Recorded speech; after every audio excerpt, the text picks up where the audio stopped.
What's up, everybody? Welcome to the overview number 5. I'm ChanManV, joined, of course, by my co-hosts FishStix and Shayed, and Hello, hello. we've got our guest today, Stoop from Team Envious. Hey, Welcome to the show, buddy. thank you. Thank you. How's everyone? Good, man. So I know you just, it's still pretty new, right? You joining Envious. So how you liking the new team? Pretty well. I mean, like I've known a lot of these guys for a long time. Raz and Chump were kind of like the old school OG guys, and I never really like actually played any games with them until after Nosgoth. But I met Matt and Tailspin in Nosgoth, and since then, we've been friends and playing other games casually and competitively and stuff. So it's a pretty natural fit. Awesome, man. So, Shade, how you been doing? Good. A little rough with the support life lately, Oh, but gosh. we're making it through. We're doing okay. I hear you, man. I totally hear you. We'll be talking about that definitely on the show. And Fish Sticks, you look definitely not at home. So you at Twitch right Yeah, now? I'm here at Twitch HQ right now because we're doing the 1 p.m. time slot. I think it worked better for everybody's schedule, and Yeah. hopefully works a little bit better for some of the folks joining us on the West Coast and East Coast of the U.S. Maybe you're out of the office by now, but yeah, I'm doing great. Little bit the honeymoon phase with Overwatch is going away a little bit, so I'm not playing Really? 4 or 5 hours a night. I'm only playing 1 or 2 hours a night. But still, I can't like the game just being back makes my life better. So I'm doing great. Yeah, man, 2 hours. That's still good. That's still good. That's about what I ran. I probably average like 2 or 3 still a day. But yeah, today, guys, we're going to be talking about the new patch. It's been like 10 days, I think, since our last episode. So we never got a chance to talk about just all the changes in the patch.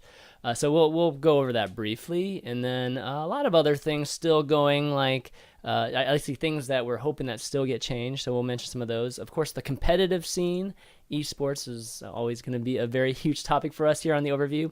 Talk about some events, just whatever just what the meta is, and even just some huge topics that are going on even behind the scenes with a lot of the players and organizers and things like that.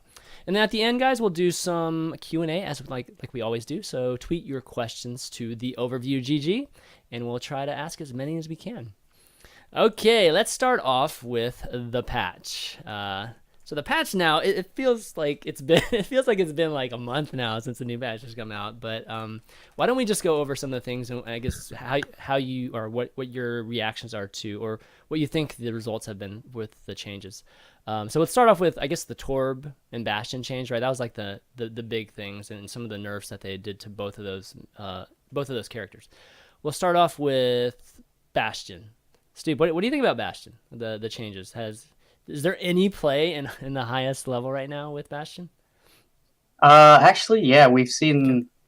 seen it used a couple of times in scrims, sparingly. Like there are certain parts of certain maps where people will say, "Okay, maybe a Bastion would work here," and then I never see it again. I think it's first point Dorado and first point watch point Gibraltar, right? At first point, yeah, it's just like I don't know. It does stuff, but at the same time, if it's just really easily countered, you just have a turret sitting in one spot. You can easily avoid it if you know it's there. It could catch a team off guard at first, and it could buy them a little bit of time. But I don't know. He's still like a stationary target that you can just easily line of sight most of the time. I think if teams like build their comp around him, it could be useful. Like I've seen mix up put the Bastion on the card and like protect it with shields Yeah. and you know.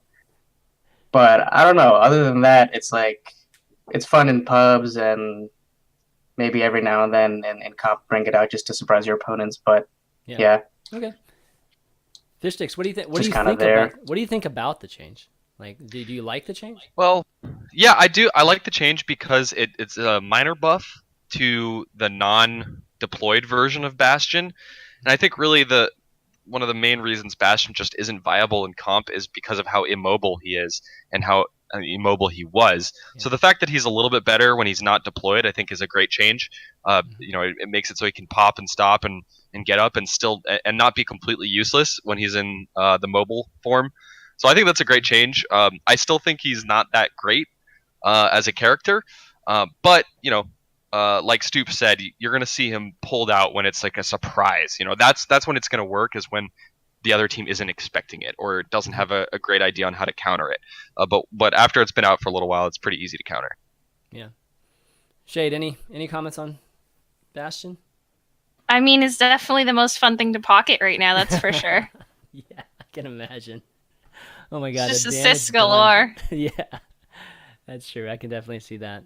But yeah, I agree. It's definitely it's really great to see that, now out of turret form, he's like kind of just as strong, I guess, health wise as he is in turret. So it's not a huge problem to try and kill him anymore. Mm-hmm.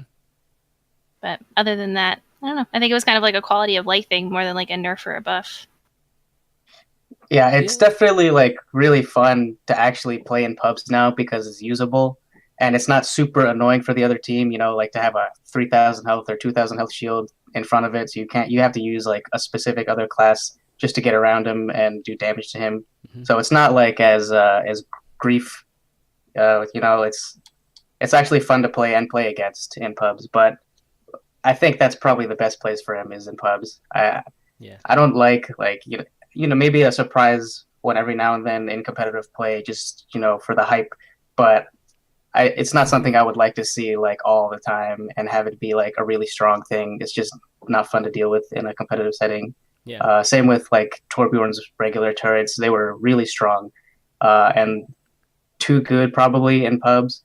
And it actually did have kind of a place, and I think I still see it every now and then in scrims on like defending first points and stuff. If you win that first point and you have a Symmetra and Torbjorn, then you can really snowball the fights afterward because your whole team gets armor, your whole team has shields, and it's just really hard to break through all of that as an attacking team when the rest of the team is already set up defensively and stuff like that. So.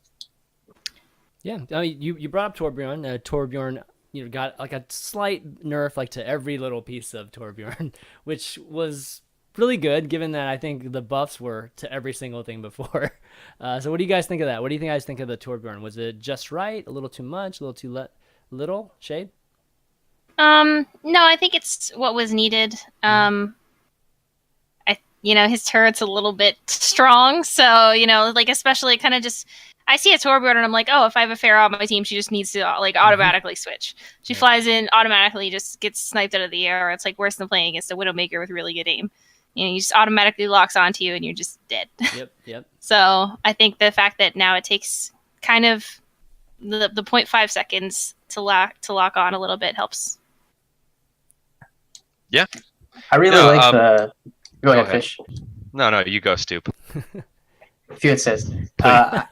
I really like the way that they changed the way his gun works too. It's less rate of fire, more it is a lot of damage, maybe a little too much. Some people think, but I think it's headed in the right direction. That kind of change, like before, it was just really rapid fire, just spam. Just like I don't know, it didn't seem very skillful. Whereas now the shots are slower. They count for more, so you have to like pace them and actually land them for it to be worthwhile. You can't just spam right click in somebody's face and do a lot of damage. Well, the fact that it takes like it charges his ult so fast now, like crazy. And the Molten Core is such a big thing. It's like his ult is like I think the buff was really solid, but yeah, I don't know. I really like the buff. It's just like it still doesn't seem completely viable in competitive setting. Like I said, every now and then you'll see it on defending a first point, which is fine. That's like probably exactly where I think it should be. And then, in pubs, anyone can use it and still have a good time. Maybe they'll have a harder time dealing with Molten Core playing against it, but at least he's usable as opposed to never being usable. Yeah. And the turret nerf was good too. They realized that the lock-on was too fast. There's literally nothing you can do to react to it. It's just instant aimbot. That's not fun to play against. Some of the community videos with with the turrets are the funniest thing you'll see. Just like little slivers with tracers just running by and getting headshotted. It was like ridiculous. Yeah, like Genji dashing across like a doorway and it still hits you. Right. Come on, man. Come on. Exactly. Something's got to counter that stupid hero. Yeah.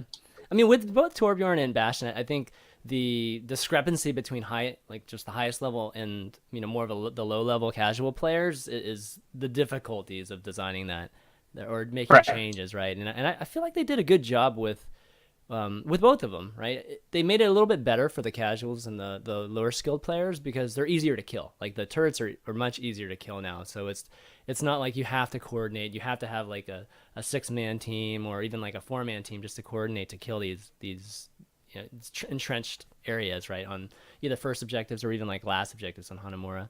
So yeah, I really like the change that they made. Well, and I to mean, it. you think about Bastion, Torbjorn, or like even Symmetra on like First Point Defense Hollywood. Yeah. And it's just like, how do you even get Yeah, through that that's true. doorway? That's Like, true. That's true. Add a Junkrat in there. Oh my goodness, it's pretty crazy. Yeah. I do think that they need to take away the core off Bastion's back now that they've nerfed his HP as much as they have. I don't think it's necessary anymore. It just is kind of like a target on his back for Reaper and Tracer. You can kill him just as easily just by hitting him in the face.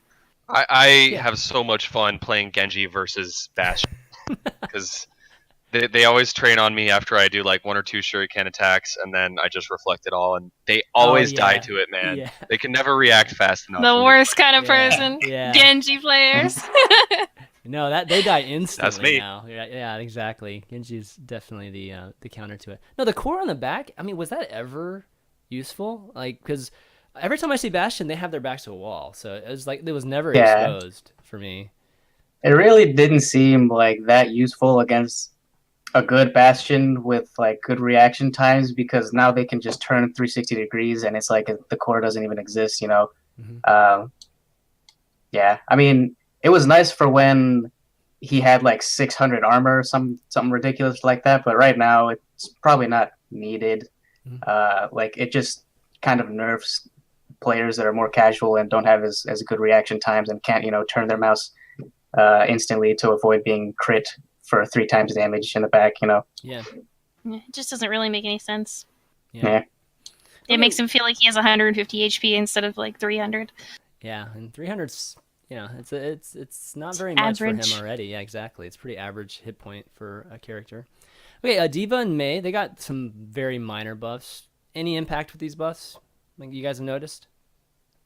And their own buffs. Almost just nothing. tiny. Yeah, just They're just Almost quality of nothing. life. Yeah, quality of life buffs. I think that's a good. Yeah. Yeah, we'll Although it take is it. really funny to see, because like with Zen being played so much, like because of all of the mercy changes and everything like that, you see Maze just walk up and right click a Zen in the head and he just dies. It's probably the funniest thing I've seen in a really long time. Like it's hilarious. You just right click and Zen just flops over. There's nothing you can do about it. Right. Yeah. So May, I know you guys have had some comments about May, or at least the three of us had talked about May a little bit. She need a little bit more buffs, you think, or is she in a good place right now? I don't know. It's the real problem with May is that we can think of a lot of good places for her to be like very, very useful and annoying for the other team, but it's like, what do you drop in your lineup to pick up a May? It's like, what is there? Like, she's really good and like her utility is really nice, but it's just that right now you can't like give up any of the slots that you currently are using for a May. Like the 2 tank slots is the only thing that I could think of. If you take a DPS out, then you only have like 1 DPS. Or if you take a support out, it really gimps your team. And right now, like the tanks are pretty much just Reinhardt, Winston, and every now and then, you'll pull a Diva out, a Roadhog out, but it's like never a May. So I think if they helped her out a little bit by maybe like expanding her left click so it was more cone like instead of just a straight line, there might be a spot for her where you're running like 3 DPS, 1 tank, 2 healers. So like her damage is still significant like I said, if they upped it so that her damage was a little bit more and then made her left click so it was more cone like, then you wouldn't really be losing out on that much DPS and you'd be giving your team a lot of utility, especially on Koth maps. Like she can actually just wall off one side of a Koth map completely. Yeah. And then her ult covers the entire capture Nepal, point area. especially the anyways. first, stage 1 of Nepal is just round 1. I mean, most of them I think have like an open area, except for I think stage 2 Lijiang Tower is like a kind of a circle with a thing in the middle of it. But I mean, I think that's definitely, if she had some quality of life changes to her that kind of just upped her DPS and maybe her survivability a little bit, I think that would definitely be a place for her. Is kind of like the 1 tank, 3 DPS do support. Yeah, I think I'll hold to what I said last week. That I think no one is good with the ice wall yet. Like there isn't anyone who's good enough with the ice wall to make it like really valuable. Obviously, it can be if it's used in the right situation, but it's so extremely situational that it's going to be a while, I think, until people really start using it well. I can't wait until they do, though. I mean, the moment someone pops up a Mei ice wall, traps a bunch of people in, and there's like a Pharah ult or something like that to follow up, Yep. I'm going to lose my shit as a caster. I'm going to go crazy. I think the funniest thing is when you see a Mei wall herself into a corner and just like stay there and try to like survive extra long. Actually, Tailspin is pretty good with that kind of stuff, to be honest. And when we like had to practice capture point maps last phase or something for one of the tournaments, and I'm pretty sure they used Mei, and like the strat was on defense they'd have a Mei, and then whichever way that the team decided to go, he would just wall off that side, and they would have to go all the way around to the other side of the point, and then no matter what, they had to come to the point. So Mei would always be useful, right? But in most other situations, in the payload maps or the Koth maps, maybe not so much the Koth maps, but in payload at least, it's really easy to just avoid a Mei, right? Her range is really short. Yeah, she's really annoying, but for the most part, like the priority targets that you want to kill, they can just avoid Mei and survive. But on a capture point map, they have to come to the point. You're a Mei sitting there, you freeze them, you put a wall down in a corner, like you were saying, and once the wall dissipates, you freeze yourself, and you're still contesting the point. And then once your freeze is over, you just put another wall back up, and you're in a corner. Just nasty. Yeah, I could see some merit to it there. Right? Like the amount of time you can pull for your team to try and get things going is. Forget a teleporter. Just have a Mei in the corner, just surviving for a good minute. Yeah. Or a Mei and a teleporter, you know. But I don't think it would. I really don't think it would take much to make her a little bit more viable. Just like increase the width of her left click, maybe the range by a little bit, so she doesn't feel like she has to be melee all the time. Yeah. But honestly, maybe she is really viable. Yeah, we just she has don't know. I really feel like she has a place on Koth maps. I just don't think that people are good enough with her yet. Koth for sure. To really make it a thing. For sure. I would hate to watch games where it's just like the archway on Nepal, like on round 1, is just ice walled over and over and over, and people are just sitting there bashing on the wall. I don't know how fun that would be to watch, but it seems like it would be quite viable. But to Ben's point about just some of the playmaking that's possible and some of the excitement that might be just from a viewing experience that could be there, I think that's where I get pretty excited about Mei and maybe the future of it, and that she needs to be viable. There's not many characters that do that, right? There's not very many characters that redirect people. So she's honestly my favorite character to play in pubs, but I just do terribly with her every time. She's Kappa. Yeah, I do so bad, but form. It's just funny and fun and everything about it I love. Yeah. Like, I think I saw like a video or a GIF in the last phase of the beta of a Mei ice wall being comboed with the Roadhog ult, which like always pushes people too far away to do damage, but if you can pin them against a wall, it actually does a crazy amount of damage. And like that kind of synergy is really hard to plan, but I think we're going to get to the point where we see that. But I will agree with Shayed as well as Saiku in the chat. I've been saying this for like the last week or two. I'd love to see her left click just do more AoE. Like I think she's interesting as a crowd control hero. I'd love to see like a slight buff to that. Complete utility. She's really good. You know what I still haven't seen is I haven't seen like a bastion or a turret just raised up into the air by the wall. That sort of play. We haven't even seen much of that. I mean, even trying to get bashed into like really cool locations that he wouldn't normally be able to get to just by like popping them up in the air. Would be or really even fun. A sniper or Hanzo or somebody, right? Just in a different spot would be kind of cool too. Or another utility for the wall. Okay, so I saved this one for the end, which was the mercy change. It's still the same. I mean, even though they, Jeff Kaplan said that they're likely to revert it, but mercy obviously can't jump to ally. I forgot what they call it, the orbs that the allies would leave whenever they died. You can't jump to the spots, which made a lot of sense because you could just use the ult, right? I mean, it was very synergistic with the ult. It was a positioning thing. Yeah, totally a positioning thing. So Shayed, I know you have a lot of thoughts on this. In fact, you know, the Reddit post I think was a great source of feedback probably for the Blizzard team. So why don't you talk It was a about Reddit post and it was a beta forum post. Yes, There was both two of of them. them together. both of them? I was very basically as soon as I read the patch notes and saw that happened, I freaked out She immediately, did. and I was She like, did.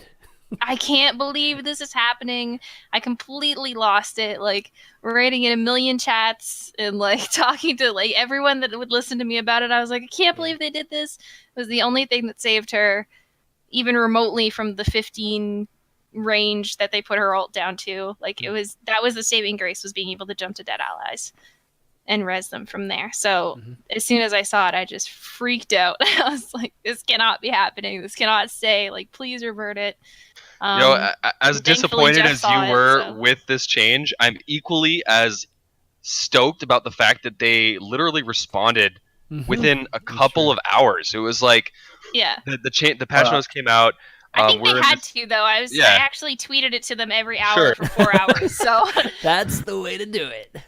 Yeah, it's be the squeaky wheel. That's the take home message here. No, but seriously, like I've said this in previous shows, and I try not to fanboy too hard because we do have to be critical of Blizzard as well. But the fact that they are so agile to respond to this and say, you know, Jeff's response in the BattleNet post you made was, we did not intend for this to be a nerf to Mercy. We only made this change because we saw a whole bunch of people saying the same thing, that they're accidentally who flying I'm to bodies. still looking for, Well, by the way. Yeah, If you're out I've there never and you seen just that. So suggested they're this like, okay, change. clearly we overestimated how big an issue this was. This was not intended to be a nerf. Yeah. We're probably going to revert it. And just seeing that so quickly was awesome. Yeah, I mean, the reasoning, if people didn't see it, the reasoning they gave was just there were people misclicking or having troubles, you know, trying to target the right thing. And for me, it was just a matter of time. And people get used to things like that. That doesn't seem to be a very problematic thing, you know, for in the long run. So yeah, Well, to like, your point, I get that Fish, it's not the most perfect targeting system in the world. Like, we all know that the targeting system in Overwatch could probably use a little bit of work. Like, I can't tell you how many times I've been playing Zenyatta, and the E target on someone takes up their entire character model, so I can't even see who I'm aiming at. Right. Like, it's stuff like that. It's a problem. We get that. But to say that you were accidentally Mercy Guardian Angeling someone that's dead on accident, like, I don't think so. Right. Okay. Well, Mercy, you know, definitely Mercy needs some love. Again, it hasn't been reverted quite yet, so I guess they're just waiting to batch, you know, just some more changes in. I'm sure they don't want to release stuff like every other day and that sort of thing. So hopefully in the next one we will see that change. Okay, the next thing we should talk about, I guess, how about some things that we'd like to see changed, or maybe even some bugs that we've seen, but mostly things that we still think need to be changed. And one of those things I think are support XP. I think we mentioned it last episode, and seems to still be an issue. Any thoughts on that, Shayed? Additional thoughts? Still sucks. Still sucks. Yeah, it still does suck. Yeah. It's, There's not a lot Although, of incentive. Zenyatta has for them. become way more fun to play now that I know I can get gold medals with him. yeah, I mean, nobody plays Mercy Every anymore. time. Like, I got I- a gold medal for DPS last night, and I was like, "This Yeah. is support life now. this is what we are." dude, that's what we used to always do, Shade, when we were playing pre. I know, but it break, didn't matter right? as much before. Like, Yeah. getting a gold medal didn't matter as much before because it wasn't like, oh, this is going to affect my XP. Like, I'm level 79, I'm almost level 80, Yeah. and I would have got level 80 off of the last game I played if I Yeah. had a gold medal. That's true. No, I've rarely seen Mercies just in all the games that I've played since the change. And I'm the only one I've seen. yeah, I mean, I'll jump on it every once in a while, but yeah, there's just no incentive. It's like all Zens and Lucios and Symmetras at this point, and it's very noticeable. It's very, very clear, and they gotta change something. It's when XP is the issue. It's not even a gameplay issue. It's actually a progression thing. That's where It's a it bugged needs to be progression system, changed. basically. Yeah, totally. Ben, any thoughts on this? Or FishStix? Not in particular. He plays Genji. He gets He gold doesn't even medals. play It's fine. Lucio. He's the worst kind of Play person. support. Get out of here. Exactly. I play a large variety of heroes. Okay, Genji, Mercy, right? Do they include support? just though? not Mercy. just Genji not and Mercy. Tracer. No, I play lots of Lucio. Chill Okay, out. Lucio. Yeah, Lucio's really fun to Plays DPS Lucio where he only uses speed boost. Yes, Yeah. but I still play Lucio. Okay. Yeah. Okay. Yeah. Stoop. Any things you'd like to see change? You know, not necessarily like balance wise, but you know, interface UI wise or progression. Yeah, progression wise, like you guys were just saying, there's not really a whole lot of incentive to be a good support. There's no medals for like, well, there's healing done, like percentage of healing done to your team and stuff, but it's like one card. There's no gold medals or anything like that you can get from it. So it kind of gimps like just anyone that wants to play support, and it kind of makes them shy away from doing it if they want to progress quickly. They kind of like are forced into playing tank roles or DPS roles and just getting gold medals, and yeah. Do you find the problem still exists? I mean, I guess not Winston because he's ridiculously overpowered and does a million damage without having to aim. But I mean, like with Reinhardt, do you find you have the same problem if you play Reinhardt and you don't really see anything at the end of your screen? No, actually, Reinhardt is pretty good if you kind of have a team that supports him when he goes in. He does a lot of damage actually. In a lot of our scrims, I'll end up getting like second or first place damage sometimes even. Wow. But it's like, yeah, it's hit or miss though. It's like either I go in and everyone supports me and we win the fight really hard and I do a lot of damage, or like I just get rolled over and die and do nothing. Reinhardt is okay, I think. Yeah. He gets objective Yeah. time a lot too, just That's true. average, you know. So there at least is. He's a like chance always for on him. fire just from My sitting screen on the is card. just all zeros. It's Yeah, fine. card on fire. Yeah. Okay. Is he really? Is he always on fire because of that? I didn't even notice that. If that's the. If I mean, you know, not always, but he's on the card a lot, so Yeah. it gives him on fire pretty Can you easily. imagine if holding up Reinhardt's shield made you on fire? Jeez. You just would always be on fire. Give me Yeah, toggle, pretty man. much. Give me toggle for that. So I don't have to hold that thing down. Oh yeah, I forgot about that. You have to like hold down right click, Yeah, right? exactly. Oh my god.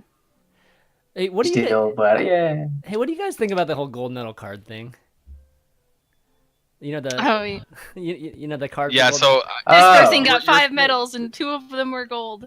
you were talking about Bugs. this the other day, and I didn't know what you were talking about, but I actually saw it last night. Oh, God. Where someone got the card for having 1 gold medal, where another person had 3 or 4 gold medals, and I'm like, all the Okay. time, dude. All the time Yeah. that happens to me. so that's obviously a bug or an error, Cool not card. intended. It's got to be, right? It's just funny. Yeah. Like I said last night, it reminds me of the teleporter pads destroyed card. Like you just see it and you're like, "Ha, that's hilarious!"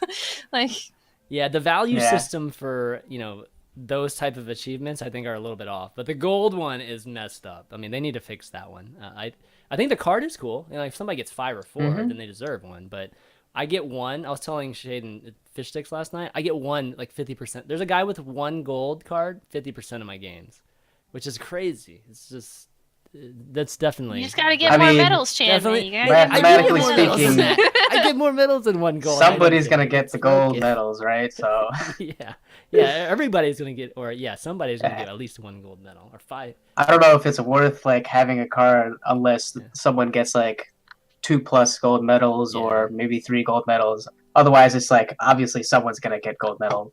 Yeah, I don't see that card as often as I think Chanman says he does. Well, but- I see it a lot in pubs for sure.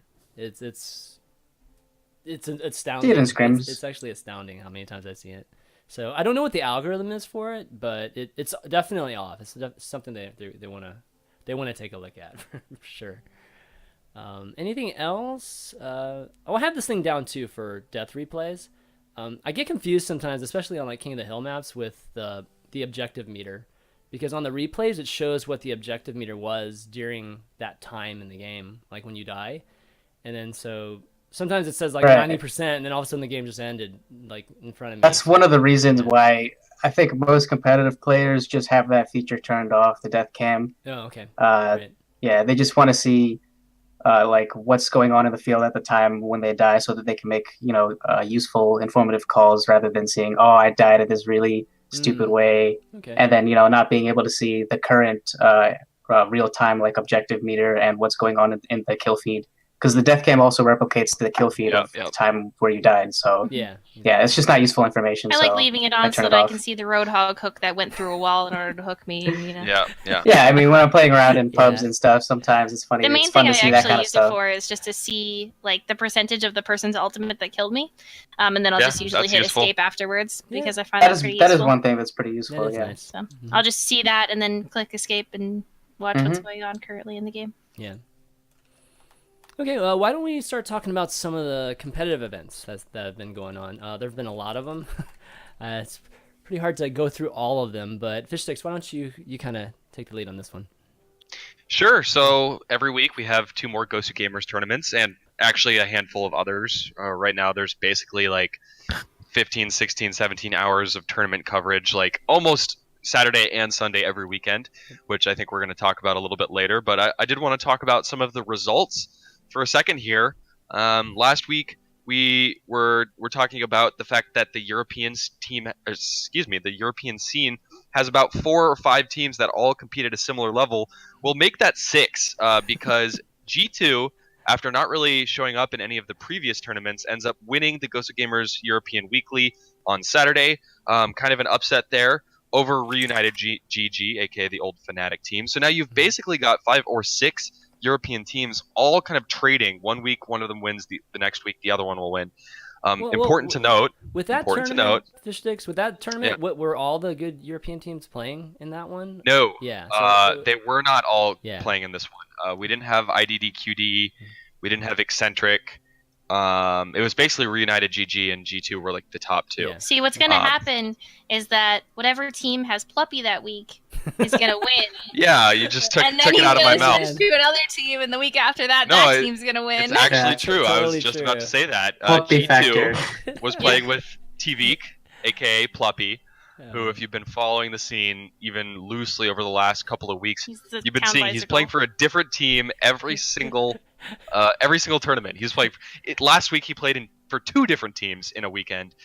So Pluppy's kind of like just trying out, I guess, right now for like every team at once, except Envious hasn't played for Envious yet. Still waiting for that. Yeah. But yeah, Pluppy and G2 wins. So now there's a 6th top European team. Yeah. Okay. Yeah. Yeah, pretty crazy. When G2 Yes. won that tournament, Pluppy was playing with them, right? Yeah. Yeah. Yes. Mhm. Yeah. Okay, something And then to the think week about. before that, it was Eccentric, and he was playing with them at the time. Oh, what I do you think. know? Yes. Yep. And when he played with IDDQD, they won. Yeah. Hey. That's right. So- Common denominator there. He's pretty Uh-huh. good. He's pretty good. Yeah, he is pretty good. Did you guys get a I chance to think watch these games at all? most of I them. watched it. I watched a few of them. Yeah. I think he's probably going to end up just Stoop's sticking like I with played. whichever team is on top. Yeah, I was there. Yeah. Yeah. Yeah, that's probably. I mean, I'm guessing that's probably what he's doing. I don't even Yeah. any indication as to when he's gonna make a decision because Right now, he's been screaming a lot with IDDQD Yeah. because it seems like they're probably the top team in Europe right now, Mhm. probably by far. I see Oh, them really? scrim Fnatic and, Reunited, sorry, and their scrims versus them are like either, the common trend where either Reunited does well and like they put up a good fight, or they just get straight up rolled over. But IDDQD seems pretty consistent in their play. Yeah, they're looking really strong, and they just came out of nowhere. They were previously known as the Hulktastic Mix before, Yeah. and they kept like turning heads. It kept being like, whoa, they made it really far in this tournament again. So eventually, it's like, okay, we have to legitimately call them a top team. Change names to IDDQD for who knows what reason. Bring on Pluppy, and yeah, they're definitely looking like one of the top teams in Europe for Isn't sure. it a Quake cheat code? Uh-huh. Yeah, it's Yeah. like a Doom or a Quake or something Oh, cheat Yeah. code. Oh, I'm come not on. old school enough. Ben, you don't really? You didn't know that? No, I thought Come on, you knew. Ben. I mean, I totally knew Man, how that. did I know that and you didn't? What? No, it's like I was playing Tribes, okay? Uh, I didn't touch Doom or Quake until like That's 2000 funny. or 2009 or something like that. 2007. Yeah, they're definitely the hottest team right now. Whenever they play, I mean, Yeah. they've won the last 2 events they've played, I believe. IDQD. I don't know. Let's One check that they Gosu played, Gamers they Overwatch. Yeah, won. let's go to the Gosu Gamer. Gosu Gamer Overwatch. That's true. I Well, think that's their own well- system, right? Like their own point system. Yeah, So it it might is, not yeah. actually Yeah, but reflect. It doesn't I think they include track ESL and- matches. Yeah, I think they track all the stuff. I think. Oh, did they? I don't know. Okay. The ranking system, yeah, should I believe it it tracks all the events in the community.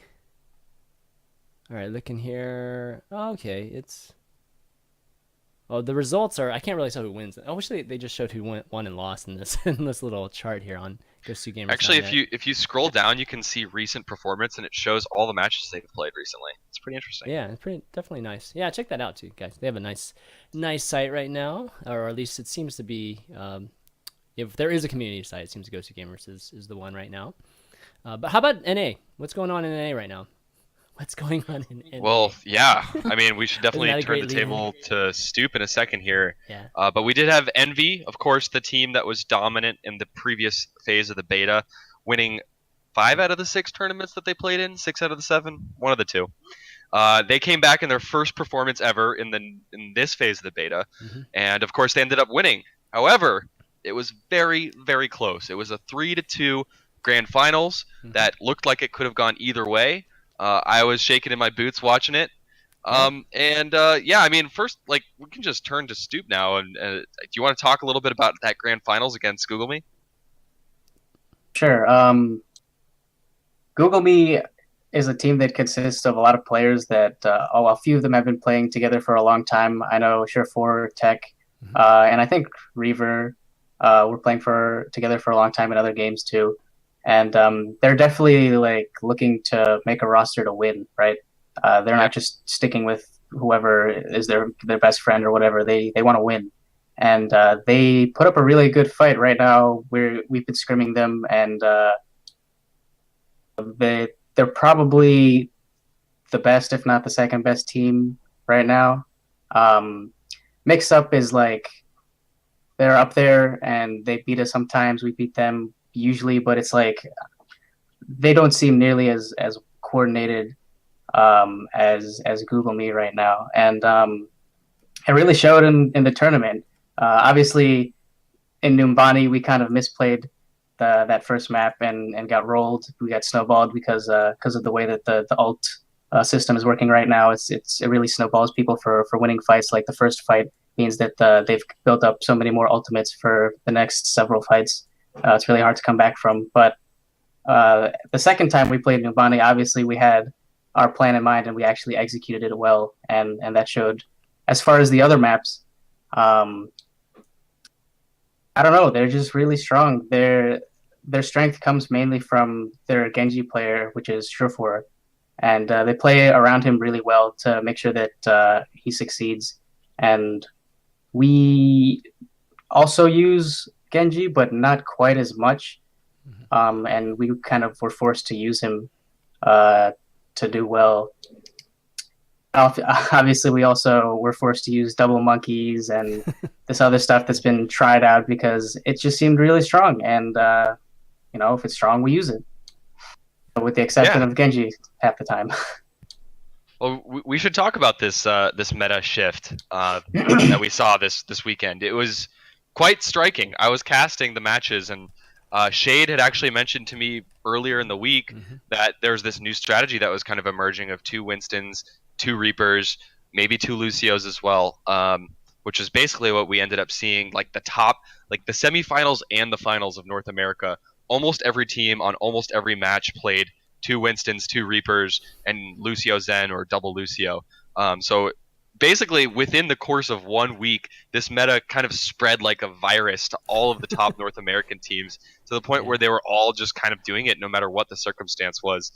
So it was one of the most difficult tournaments to cast, actually by far.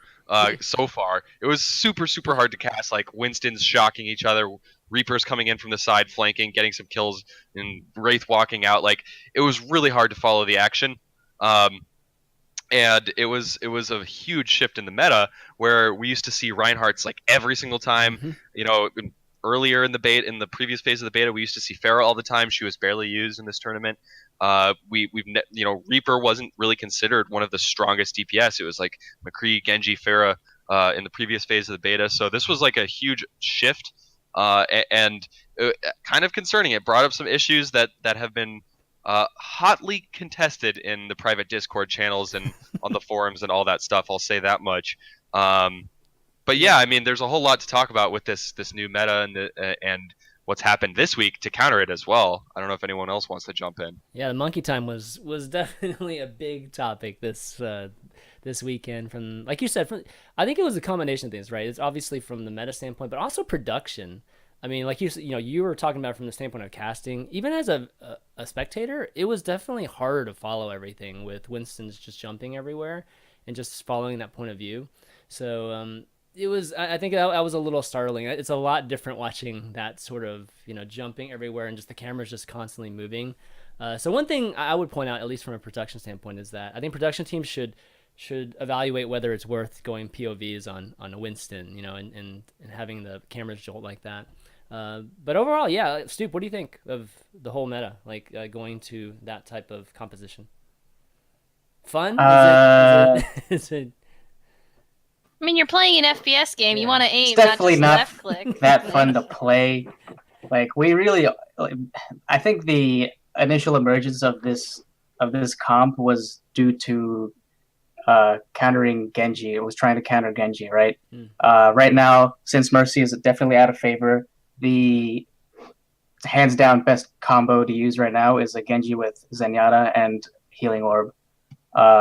And it's just so hard to deal with. Like you have to dedicate so many resources just to kill the Genji, if not just keep him away. Most of the times you can't even kill him. So the whole idea of this comp was, okay, 2 monkeys, 2 Reapers. We're just gonna jump on the cart, kill everyone on the cart before the Genji has any time to really do anything.